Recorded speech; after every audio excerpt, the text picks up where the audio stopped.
Hello. Hello. Hi, we're finally doing another one of these. But what are we watching this time? Halloween Horror Stories, the most recent one. Yeah, Came out plus 2 weeks ago. yeah, that one plus the fall one that Mr. Nightmare released because they're kind of Yeah, related to the same I thing. saw the Halloween one is like 22 minutes long. Yeah. Okay. Did you see it? Yeah. Actually, I should probably. Yeah, works fine. For some reason, your thing is kind of. Wait. Hopefully, the audio works.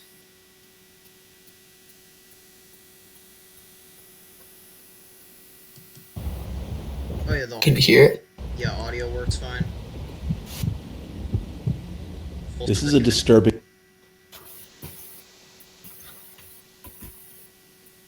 Your screen is kind of laggy on my end though, but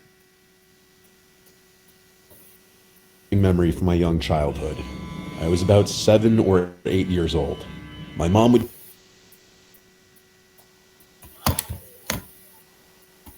yeah.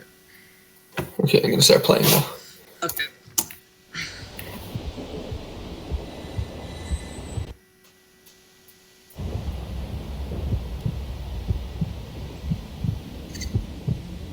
This is a disturbing memory from my young childhood. I was about 7 or 8 years old. My mom would usually Also, now there are a take my bunch of brother and people I to trick or see us, so treating, but this particular year, after school, she dropped me off at my friend Sean's house, where Sean, our friend Johnny, and I would go together. Johnny and Sean were a year older than me. We met while I was playing with my brother on the block. Johnny and Sean lived around the block from me. Sean had a weird upbringing that I never really understood. His sister was like 20 years old. There was a big gap between them. She was always his caretaker, it seemed, whenever I was at his house. His house always smelled like cat, and his sister always had a different guy over, it seemed like. His sister was always cold to me, in the sense that she'd never acknowledge me or say hi or anything. Sean's dad was never in the picture, and his mom, I believe, was always working out of town, I guess. I only met Sean's mom a few times. We never really stayed in touch for long enough for me to figure all of this out. Anyway, my mom dropped me off at Sean's, expecting that Sean's mom would be trick-or-treating with us. After saying goodbye, I went into his house. Johnny was already there. We all had big pillow sacks to fill with candy. This was around the time that I learned that neither Sean's mom nor sister were coming with us to supervise. I was young, so I sort of felt slightly uncomfortable knowing that Johnny and Sean would be leading the way. Yeah. But at the same time, I felt a sense of excitement that we'd have more freedom. I knew for a fact my mom would not have approved of us going unsupervised, though. So, eventually, we were off into the neighborhood, walking around doing our rounds door to door. Quite a few people asked if we were alone or where our parents were, and Johnny would always be the one to use the same lie, that his mom is up ahead with his sister. It worked every time. This was on a Friday, so we didn't get to start at trick-or-treating until around 5 o'clock. But we didn't have school the next day, so we intended on going until our pillow sacks were completely full. We took a break after a couple of hours and went to Sean's, where he heated up a bunch of frozen pizzas. At the time, I was so jealous of the apparent freedom he had in his house, not having parents who cared about what he did. But looking back now, I count myself super blessed to have grown up in a household with two strict parents. After we hung out at his house for an hour and watched Halloween specials on Nickelodeon while eating pizza and candies, Johnny eventually was picked up by his mom. But Sean and I wanted to keep going, so we eventually headed back out for round 2. It was dark out now, and it had to be. of course, every time we do this, we get ads. Is there a way for me to? No.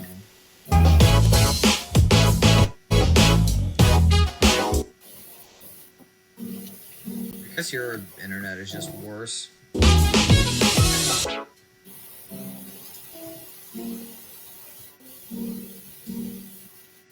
It had to be past 8 p.m. There were a lot less trick-or-treaters now. We tried to go to certain blocks we hadn't gone down yet, which meant straying further away from Sean's house. We found a block we hadn't touched yet and continued knocking on doors. Some houses didn't answer at this hour, and mostly everyone else had a comment about us being alone or how it's getting late. We noticed a man pushing a stroller a couple houses down behind us. He was walking very slowly in our direction, probably a dad trick-or-treating for his young child. As we continued going door to door, the man with the stroller got closer. Eventually, we heard him going shh, shh, and singing softly.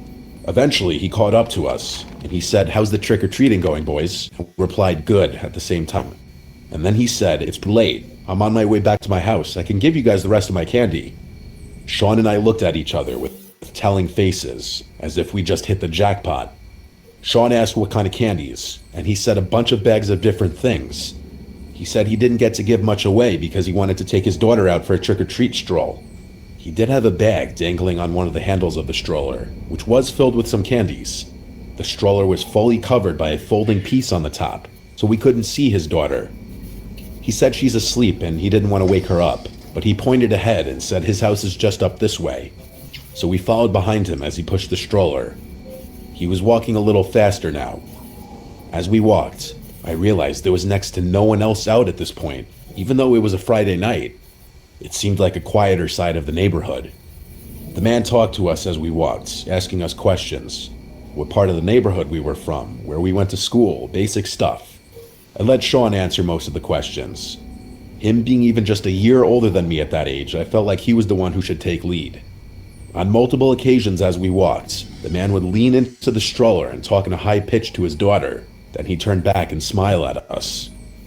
We finally made it to his house.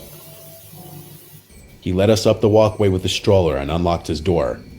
After he opened it, he brought the stroller with his daughter inside first, and then invited us to come inside.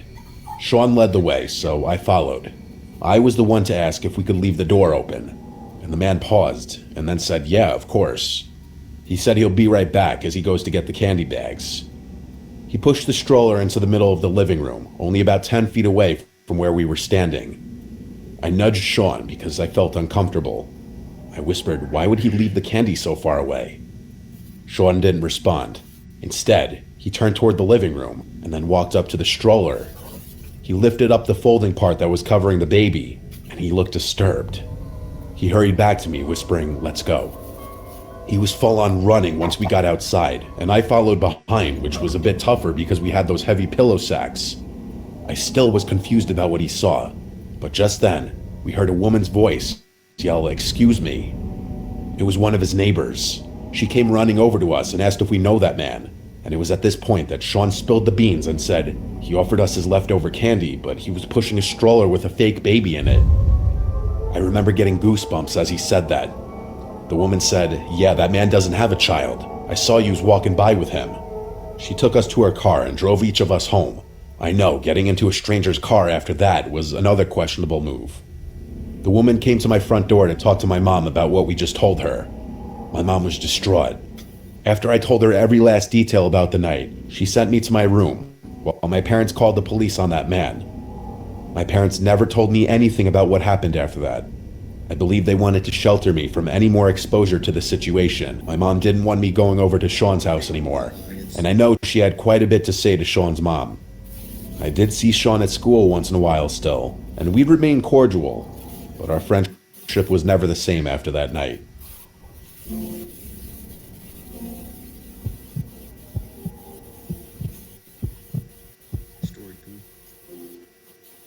It was Halloween night, 2016.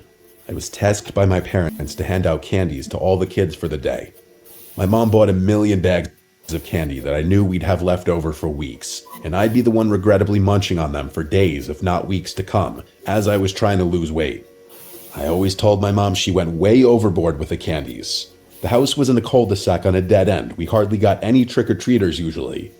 However, we did have some loyal kids who'd always come to our house knowing how much candy we'd give. Halloween was on a Monday this year. I was in college. I conveniently had Mondays and Wednesdays off this semester. So the first half of the day, I went to the gym and then worked on my assignments for class. It was always around 4 p.m. that the sound of kids outside would indicate that trick-or-treaters were out. The first time the doorbell rang was, I guess, somewhere between 4 p.m. and 5 p.m. The day went as you'd expect. There's nothing interesting about handing out candies all day to little kids and my dog Vito barking like crazy every time the doorbell rang. I'd say from the first trick-or-treater to 8 p.m., there were maybe 10 to 15 total. As I said, that cul-de-sac was out of the way for people to come. It was more effective for trick-or-treaters to pass it and just keep going straight. It being a Monday night, things quieted down much earlier than usual, I'd say. I got enough homework done, I put a dent in my projects, and so I had some of my mom's leftover stew and went to my room to watch Game of Thrones. I was literally 2 episodes in when I heard the unexpected sound of the doorbell. Vito started barking again. I looked at the clock and it had to be like 9:30. This was definitely beyond the cutoff time for trick-or-treaters. I went downstairs to the front door and opened it. On the other side of the glass storm door was a very tall man in a clown costume with a very scary-looking mask. I knew it was a man just based off the frame of the person. He was alone. He waved at me and then pointed at the brown sack he was holding. It looked basically empty. I didn't open the storm door. I just said through it, "Sorry, we don't have any more candy," and slammed the door shut. I locked it right away. I instantly regretted opening the door. I genuinely thought it was just some kid or an unfortunate mother or father who worked late and wanted to get some last-minute trick-or-treating in with their kids. Whoever I just saw on our stoop was not a kid. Hell, it didn't even look like a teenager. The frame of this person was massive, and the clown costume just made him look even bigger. Thankfully, I didn't grab the candy bag before opening the door, so he couldn't see that I was lying. I hovered by the door for a bit just to listen and see if I'd hear footsteps walking away. But not only did I not hear him walk away, he rang the doorbell again. Vito once again started going ballistic. Vito's a rat terrier. His bark is not intimidating, nor would he ever actually defend the home from an intruder. I picked him up and carried him upstairs after turning off the lights downstairs. This was my half-assed attempt at getting him to think I was absolutely never opening that door again tonight. I put Vito in my room and shut the door so he wouldn't keep barking. I stood at the top of the stairs listening, and then I heard through the front door, the storm door being forced open, like there was a loud snap implying that the latch may have been broken from force. I then heard both knocks on the front door, and then the doorknob moving around. At this point, I decided to hide my room. I was incredibly unsettled. I texted my family group chat about what was going on. No one answered, though. Of course. I knew that whoever that was had to get bored. I would have texted all my guy friends asking who it was, but all my guy friends are short. I resumed the episode I was watching. I was truly just trying to pretend he wasn't there. What else was I to do? The doorbell rang once again, though. This was a nightmare. I kept telling Vito to shush. I had my blinds closed too. I didn't want that clown knowing what room I was in. I tried calling my dad, but he didn't pick up. I called my brother, who picked up saying he wasn't alone, and I knew that meant he was with a girl. I told him check my texts. There's some guy dressed as a clown at the door and he won't go away. My brother said it's a Halloween prank and to just ignore it. He seemed like he was in a hurry to get off the phone, so I hung up. I hoped he was right. It honestly made the most sense to be a prank. So after a few more minutes of sitting on the edge of my bed, anxious, the doorbell did not ring again. I finally felt safe to relax again and lay back down. I started drifting away slowly, so I turned off the TV to allow complete silence and darkness in the room.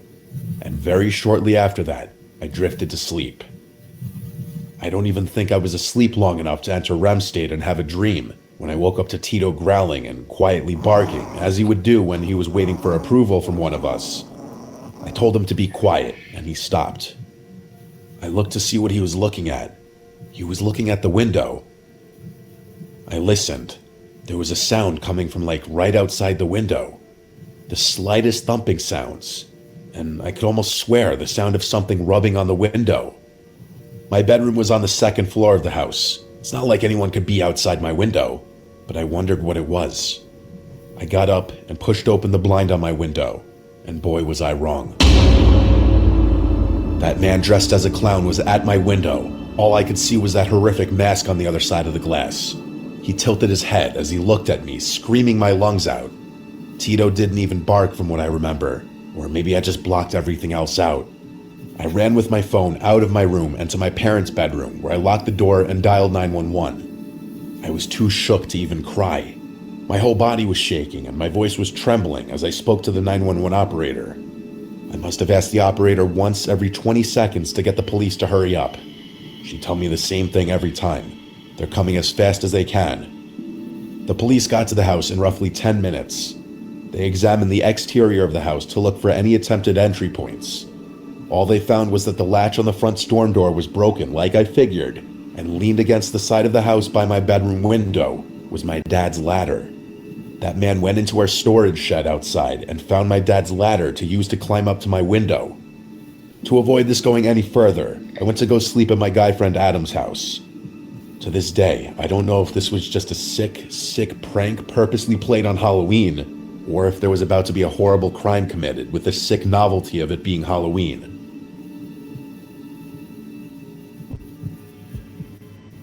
Story 3.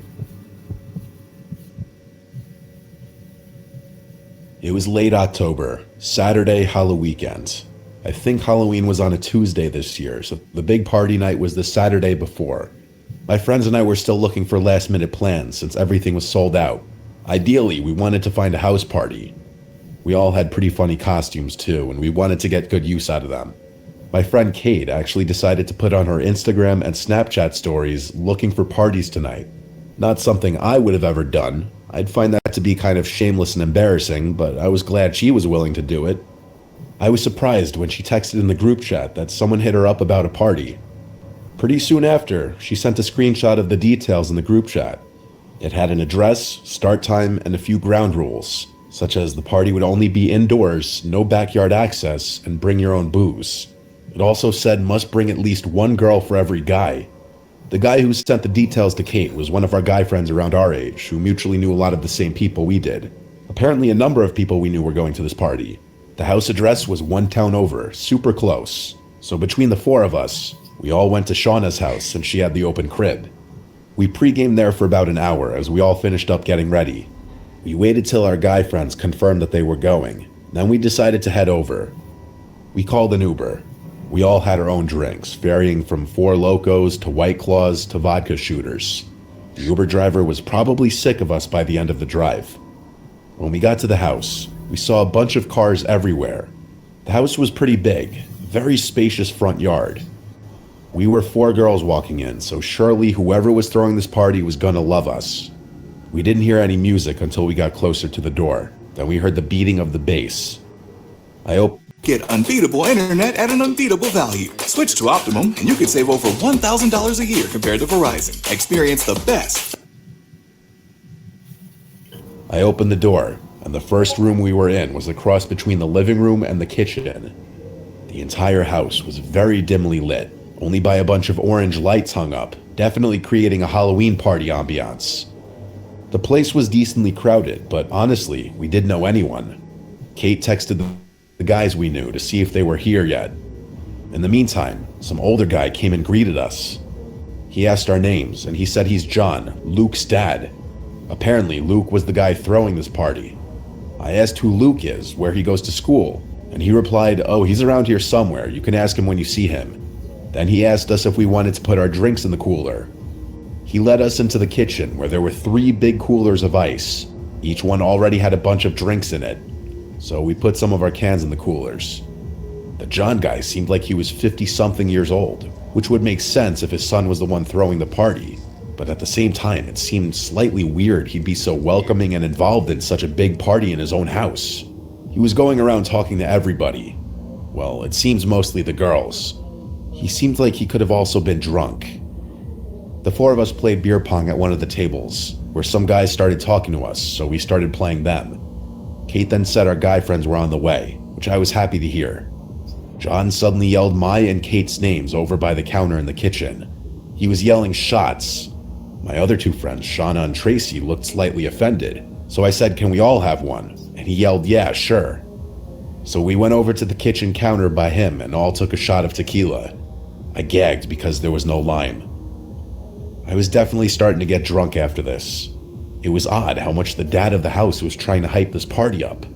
He had this oddly welcoming yet unsettling presence. The unsettling part because he was much older than the generally college-aged people here, and he was pushing drinks on people. Then he asked what our poison is. I wasn't going to say anything until the girls all gave their favorite drinks. John started making a bunch of mixed drinks. In the meantime, we went back to the beer pong table where the guys we were playing were still waiting. I plugged my phone into an outlet just because I was down to like 50%. Then I went back to the game. Mid-game, John came over with 2 drinks for Cade and I, and then he came back with 2 more for Shauna and Tracy. They were all in red Solo cups. He made me a vodka soda. I sipped on it during our beer pong game whenever I had a chance. I was drinking it slow because I was already drunk. After we lost to the random guys, I went to get my phone, only to realize it didn't charge at all. It was still at the same percent. The outlet wasn't working. I didn't feel comfortable leaving my phone on any other outlets, so I just refrained from killing the battery any further. Our guy friends eventually showed up, and it was soon after this point that things quickly became a blur. I mean very quickly. Like 1 second I remember talking with our friend Jeff, the next blacked out. The next thing I remember was my friends waking me up in the car outside my house. I felt woozy. My vision was blurred, my head was spinning. We were in one of our guy friends' cars. One of the guys walked me to my front door and helped me inside. Then they all left. I was alone, except for my parents asleep in their room. I felt I must have drank way too much, but I also had a woozy, weird feeling in my head that I'd never felt from drinking. I felt dizzy. I went straight to my room to bed. I checked my phone, and I had some text from a random unsaved number.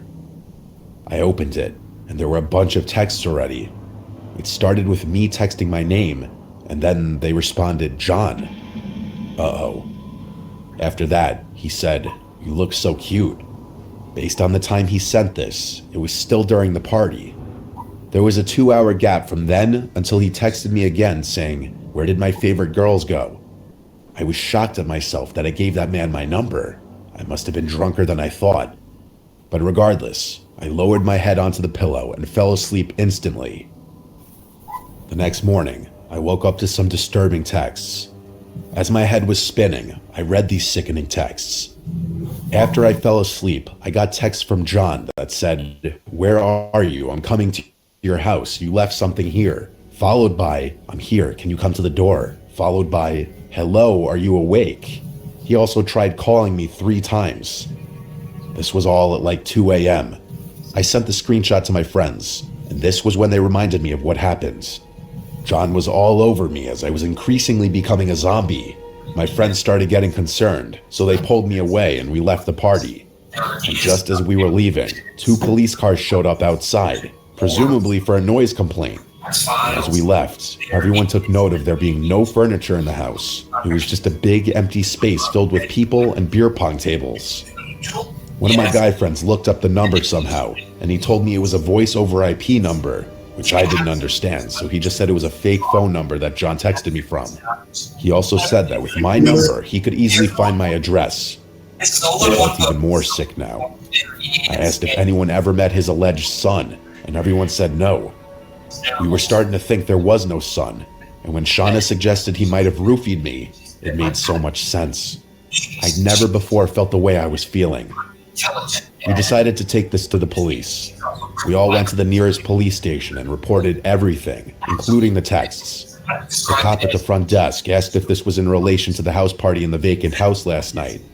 We were at first confused by him saying vacant house, until he explained that there was a call from neighbors about a party going on in the house that had been vacant for some time. We all looked at each other with our mouths gaping. We were all brought into an office to sit down with, I guess, a detective to take down the whole story. He took the fake phone number and said they'll try to trace this back to somebody once they get a warrant.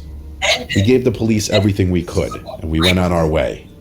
I blocked the fake number. I honestly felt sick over this for a while. As the days went on and nothing happened, I was confident it was over. But none of us ever heard from the police. We never heard of any arrests being made or anything. To think that man went out of his way to advertise a house party in a vacant house to have access to young women, roofied me and possibly other girls, lied about having a son, all of this. This was clearly a very, very dangerous man, and the fact that we still haven't been called in to identify anybody scares me to think he's still roaming free. This was a month ago. How updated things changed, and I'm crossing my fingers that they do. The last thing I'll say about it is Your because background was really loud. oh, processing this up though. But that was that video. I feel like the excellent like a little bit of that. What other? Okay, let me see if there was any other ones that made that. Okay, so next video, we're doing the what is it called? Are you so? Yeah. Next one we're doing is 3 disturbing true fall horror stories, and this one was not as recent. It is technically not Halloween themed, but it's fall themed, so it fits. So yeah.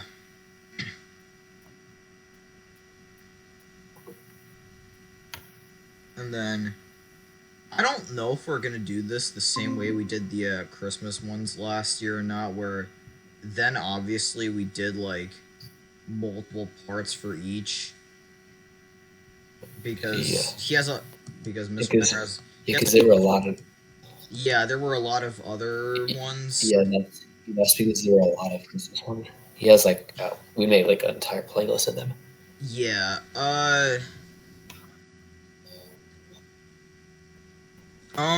Just go on his channel and then look. Oh yeah, that one.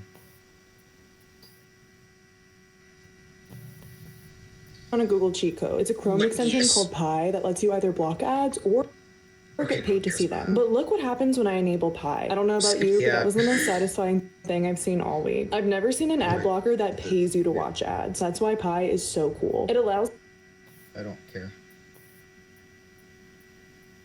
you to capitalize on ads that are capitalizing on you. I'm not saying you have to do this, not but Halloween, it's but still fits. So yeah.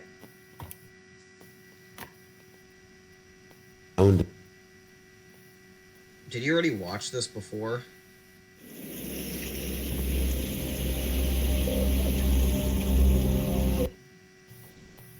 Because with all of these, I at least haven't seen them before. I don't know. It was October if it has or 1st. not, but- That fresh autumn breeze was in the air. It felt like fall, my favorite season. It was my boyfriend Carter and I's first fall living together in our new home. I wanted to surprise Carter by decorating the place with fall and Halloween themed decorations before he got home from work one day. I thought it would be cute. I bought a few things from a nearby Marshall's and a few other stores, and I also looked on different apps and websites, most notable decorations, and one listing really caught my attention. It was a picture of a big green plastic container, which contained a bunch of fall decorations. I clicked on it for more details, and more or less it said everything must go, entire container of fall themed decorations for sale for cheap. The price was only $20. It was a steal if that entire big container was full of decorations. At the bottom of the ad, it also said, selling other stuff, clearing out house, everything must go. Check my profile. So I clicked his profile and looked at some of the other listings he had. There was a weird assortment of things this guy was selling. An allegedly new iPhone for $700, a few articles of women's clothing, and Christmas decorations. There were others, but I didn't go through all of them. The profile itself was kind of low-key. Everything was private. The man's name was Cody, and his profile picture was a close-up of a gray trucker's cap on a guy's head, but his face was covered by the brim of the hat. The cover photo was a blurry photo of a lake. I messaged the profile, and he replied instantly. I asked what kind of decorations were in the container, and he said all sorts. Tableware, outdoor decorations, etc. So I excitedly told the man I would come by them today if he were available. He confirmed he would be around later on, closer to 9 p.m., as that's when he'd get home from work. He sent me an address. I looked up the address on Google Maps Street View. It was not in the best town, honestly, but the house looked completely normal. 2 cars in the driveway in the Street View picture, lawn kept nice, so I agreed to meet. I had my friend Sally come with me just to be safe. I went to pick up Sally across town, and we were off to this Cody person's house. It was a half-hour drive. Sally and I had some time to catch up on the drive there. When we got off the highway entering the town that the house was in, Sally started half joking around about how sketchy the area was. I say half joking around because I know she was saying that partially to be funny and make light of the situation, but also because everyone just kind of knows this really isn't the best town.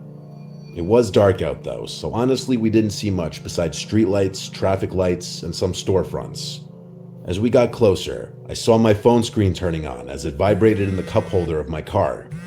At the next light, I checked my phone and saw that it was messages from Okay, my background's Cody on Messenger. quiet now, so He said, "When you get here, you can come right in." I showed it to Sally and she said, "What the hell?" We both could agree that that was a bit uncomfortable and that we'd ring the doorbell anyway. We pulled up to the house and surprisingly, there were no cars in the driveway. There were dim lights on in the house though that could barely be seen through the closed blinds of the windows. I messaged Cody back saying, "We're here, can you come to the front?" Sally and I both watched the house as I waited for a response. And then we both noticed at the same exact time, at one of the windows, the blinds slightly shift, indicating someone was watching us through them. Then, just as quickly as we noticed it, the opening in the blinds closed. A few seconds later, the front door opened, and Cody messaged me back saying, "I'm at the door, you can come in." It was a bit of an unsettling situation, and I was just happy I brought Sally along. The two of us got out of my car and walked closer to the front door. Before getting too close, I called out Cody's name a few times, only to get no response. Sally whispered we should leave. I took a few steps closer and said "Cody" one more time really loud, and there was no response. I turned and whispered, "Let's go," and we started walking back to the car, when suddenly I heard a guy say, "Hey, yes, I'm here, inside." We turned and saw a man at the doorway, but only about half of him. He was like peering only half of his body around the door. He waved us inside. Sally and I cautiously turned back and started walking back to the door. As I got closer, he fully opened the door, but then also walked out of view. We walked up the steps and into the house, keeping the front door open, and right away got hit with a strong scent, like that cotton scent from an old person's house mixed with something very unpleasant. We heard fast and heavy footsteps moving away into another room, followed by his voice saying, "It's over in here, come here." His voice was freakishly deep, like it was intimidating. I made sure Sally was right by my side before entering the adjacent room. We were faced with a very weird sight. A dimly lit living room with a depressing pinkish red carpet and really old looking furniture. But the smell in this room was putrid. It's kind of bugging out on your end. It smelled like actual death. In the middle of the room was a red container with a green lid on top of it. There was this Cody man standing just over the container. This was the first time I got a good, clear look at the man, and he was not a friendly looking man. He invited me over to come open the container. I took note of the fact that this container was not the same color as the green container that was in the picture on the Facebook ad. It also was a completely different shape from the looks of it. I asked him to open it himself, and he said, "Well, you're no fun." That comment already had Sally and I inching backwards in the direction of the front door. But when he lifted the lid off the container and we were suddenly blasted with another putrid smell, we turned for the door and left in a hurry without looking back until we got to the car. Sally kept telling me to hurry up. By the time my car was on, all I know is the front door to the house was already closed. I don't know if he was watching us through the window again. We were gone very quickly. We never actually saw what was in that container. It was definitely not decorations, though. After telling Carter about all of this, he asked for the address of the place, and I told him not to go there. He assured me he wouldn't, he just wanted to look up the house, so I gave it to him. The next day, he returned home later than usual from work, and he told me he stopped by the house, and an older woman answered the door, insisting that she lived there alone. He knew I wasn't lying though, because I showed him all the Facebook messages with the guy, which included the address. Upon looking up the records of that address, it does list the owner as a woman in her late 60s. This was an incredibly disturbing and unexplainable experience. From now on, when buying stuff online, I avoid going to people's houses. Unless you buy stuff off Craigslist. Story 2. It was 2019 when this happened. I remember specifically because it was the year I was living on my own in Asheville, North Carolina. I moved here for a temporary job, and it was an excuse for me to live on my own for the first time. I was 22 years old and just out of college. I had an apartment in downtown. I could walk to most things I needed, but I also had my car for when I wanted to branch out or venture out of town. The thing I loved about Asheville and North Carolina in general was the sheer amount of hiking trails. I'd been to many around town, but one I hadn't been to was DuPont State Forest. Is it connection? One day I decided to go. The drive was just under an hour from Asheville. It was a random Wednesday in October. The leaves were starting to change, and it was the perfect time for a hike. I didn't have work that day, and it being a work day for everyone else, it meant I'd probably have the trails all to myself. I got to the parking area for the park, and I found where one of the trails began. I walked for a while, and the trail was serene. I was the only one out there that day. It was a cloudy day, and we'd been getting a lot of rain that week, which was more of a reason I wanted to go, because the trail would lead to some nice waterfalls called Triple Falls and High Falls, and the waterfalls would be more impressive after a few days of rainfall. I only had to hike about 0.4 miles before getting to the Triple Falls, which was a really cool sight. A little piece of trivia, a scene in the Hunger Games was filmed at this waterfall. I took a few videos and pictures as I sat on a rock for a bit. I noticed a woman in the woods on the trail. She was looking at me. I waved at her, trying to be polite. Then she just turned around and slowly walked deeper into the woods until she was out of sight. Not really something I gave a second thought to. Anyway, I wasn't tired yet. I had literally just started hiking, so I didn't sit for too long. I got up and headed back to the trail. Don't mind the lag. I didn't want to try climbing the rocks of the waterfall because they were incredibly slippery. I continued to ascend up the trail and eventually came to the higher point of the falls called High Falls. I took a few more videos and pictures here and sat on another dry rock for a bit. These mushrooms make you feel I hate mushrooms. better. They increase focus and energy while keeping you calm and stress. Also, I have no idea if we're gonna cut out the ads or not, but who knows? Or beside that, I edit. rocked for a bit. I swear I felt a sense of deja vu when I saw that woman again in the woods by the trail. Once again, she was staring me down. I didn't wave this time. I instead looked down at my phone, pretending not to notice or care. I couldn't help but glance up after like 10 seconds, and now she was gone. If I had to guess, the woman was like 55. She had short, grayish blonde hair from the looks of it. But again, she was pretty far away, so this was all just what I saw of her from a distance. I didn't see which way she went, but whatever way it was, I wanted to go the opposite. I kept walking the direction I'd been walking, and eventually came to another landmark of the trail, the covered bridge. I once again stopped here to take a scenic video and a few photos. I drank a bit of my water, and then looked at the end of the bridge from the side I had just walked from. I saw that woman. I swear I didn't see her there before I started taking videos and pictures. I also didn't hear anyone walking behind me. She was once again staring right at me as if I were doing something wrong. I was getting annoyed. I started walking over to her and said, "Excuse me," but she just turned around and started walking away. Actually, the speed at which she was walking away for someone at her age was unsettling. That was my dog. I almost felt concern at the possibility that she may have been somebody with special needs that needed help, but I didn't convince myself to go chasing after her. I just leaned on the edge of the bridge for a few minutes before deciding to turn back. I had already been hiking for about 45 minutes, and it would take another 45 to get back down to the car. Walking back down the trail I came, in the direction that woman had gone, I passed a younger woman walking her dog. So I decided to stop her and ask if she'd seen an older woman pass by.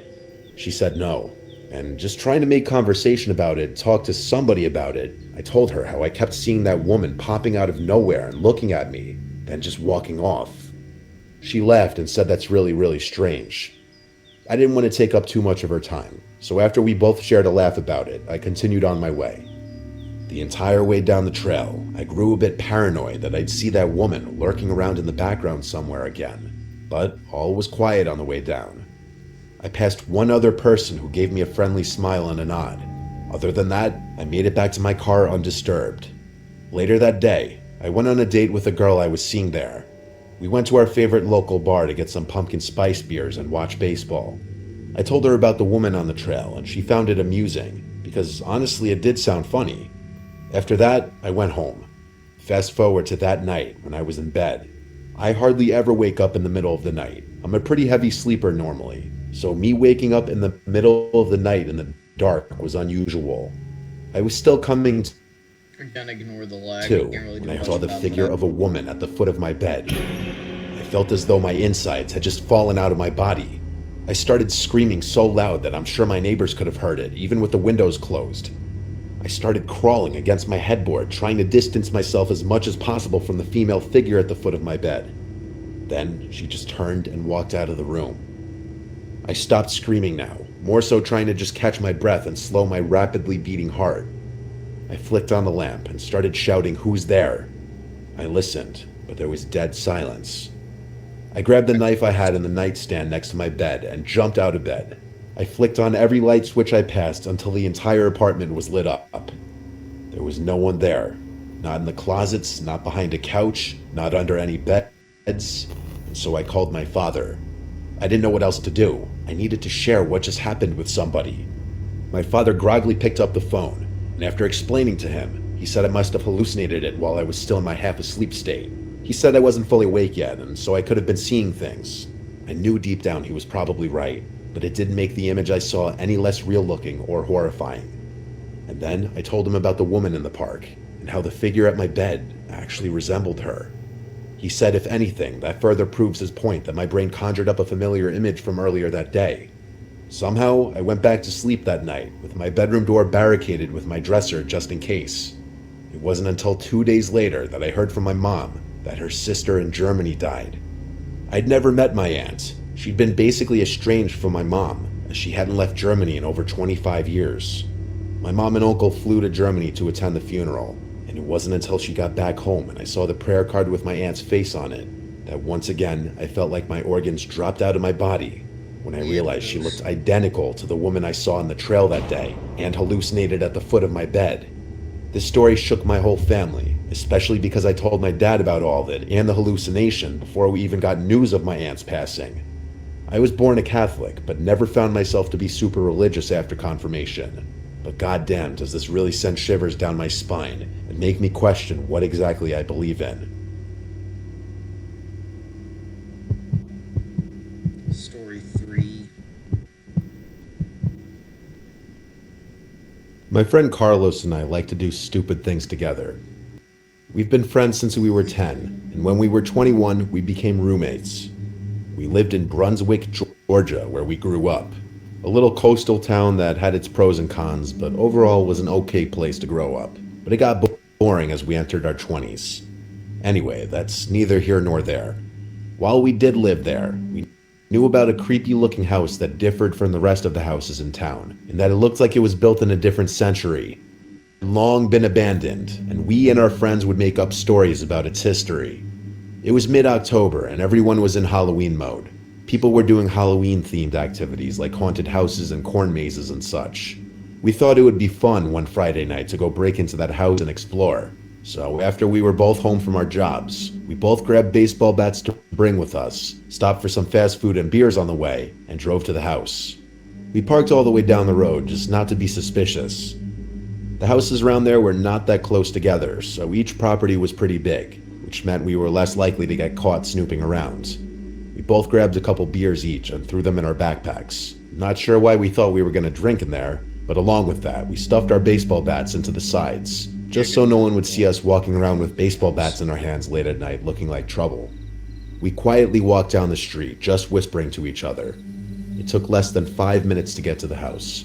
It was so dark on this part of the street because this house, along with the house across the street, had no lights on.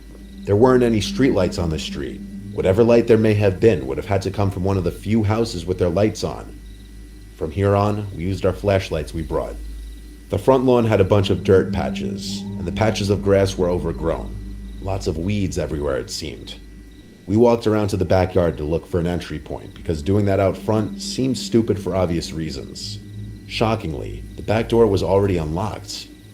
The place wasn't boarded up or anything. The back windows weren't even smashed. We knew that the place was abandoned, though. Everybody did. We walked right in. Navigating inside of there would have been impossible had it not been for our flashlights. The house was bigger than some of the neighboring houses, yet the inside felt very cramped. Like there were a lot of rooms, but they were smaller, almost giving the house a maze-like feeling. Carlos stepped into another room away from me, and at that moment I was alone. I heard his voice say from another room, "Yo, there's still furniture everywhere."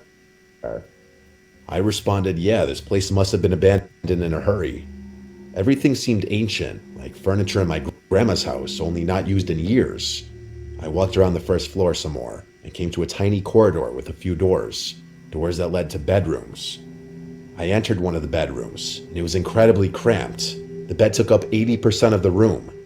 I went through some of the drawers in the dresser, but they all seemed like they'd already been gone through. Same with the closet. Anything left behind besides this old furniture just looked like junk. After checking out the other bedroom down on the first floor, which was equally cramped, I went back out to the corridor. There were 2 other doors. I was looking down a long stairway to a basement. I decided, "F it, I'm walking down." I started descending the steps, each step squeaking and cracking under my weight.